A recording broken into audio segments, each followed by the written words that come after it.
তিনি ছিলেন মধ্যম আকৃতির সুঠাম দেহের অধিকারী একটি মানুষ।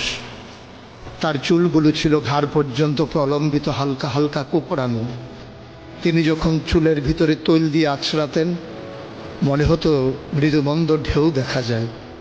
তার কপাল ছিল চওড়া, ভ্রুগুলো ছিল জোড়া ভ্রু, ধনুকের মতো বাঁকা। চোখের পাতাগুলো ছিল ফুটন্ত গোলাপের গোলাপি রঙের এক একটি পাপড়ির মতো। তিনি কখনো বা যখন চোখের পলক ফেলতেন মনে হতো মৃদুমন্দ বাতাসে গোলাপ পাপড়ি যেন দোল খাচ্ছে। তার চোখের সাদা অংশ ছিল রক্তিমাভ সাদা, কালো অংশ ছিল কৃষ্ণ কালো। তার নাকটা ছিল খাড়া, নাকের ছিদ্রগুলো ছিল ছোট ছোট। নাকের নিচে ছিল সরু চিকন গোঁফ, গোঁফের নিচেই সেই গোলাপি রঙের ঠোঁট।